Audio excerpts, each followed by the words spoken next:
my name is Renier Steyn. I'm from the Graduate School of Business Leadership at the University of South Africa, and I'm here at STIAS to work on a project with 4 of my colleagues. 2 of them are present here with me, the other one is joining us a bit later, but maybe my colleagues can perhaps just introduce themselves before I explain the topic a bit better. Okay, my name is Erhabor Idemudia, Professor of Research at the Northwest University, South Africa. And I'm Jürgen Becker. I'm Associate Professor, University of the Western Cape, Department of Industrial Psychology. Absent today is Ugasvaree Subramaney from the University of Witwatersrand, who also brings another angle to this conversation, and that from the psychiatric point of view. Most of us are basically engaged in psychology, industrial psychology, so she adds the medical angle to the project. But this project is in many ways not about medicine or about psychology. Rather, it's about enabling young students to be more successful in research, to prepare them for a career in research, but not just preparing them for that career, also allowing them to address an important issue collaboratively and to solve possible South African problems. The guy that will explain to us on what this problem that we're going to address is Erhabor, but before he addresses it, maybe I should mention that collaborative research have got many possible advantages, and I think the central advantage is focus and then collaboration, getting more and more people involved and getting more and more data to use for this particular study. But you will tell us about the problem. This research, as you have said, is an embedded research, where a research is embedded in another research.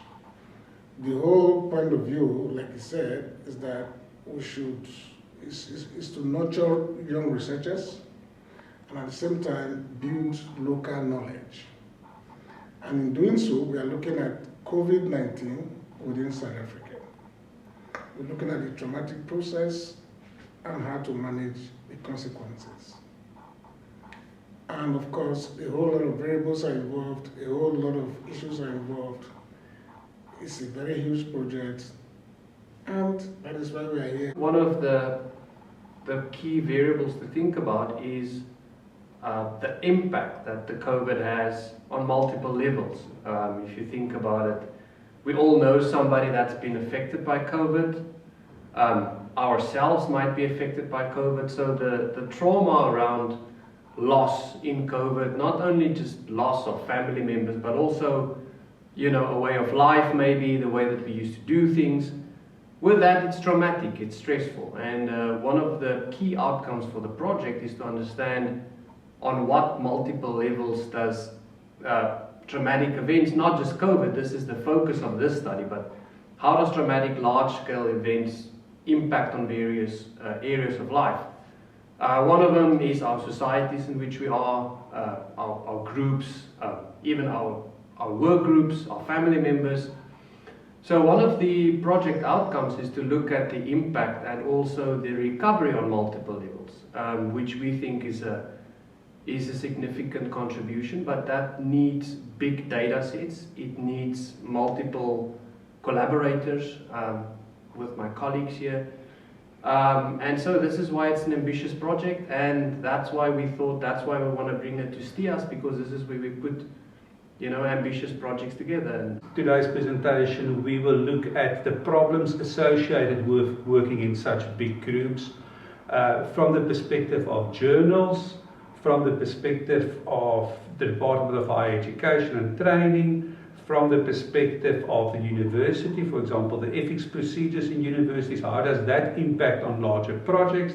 And lastly, on the collaborators, how will we empower the students, but also help them qualify themselves, and how would we get maximum output out of this whole program.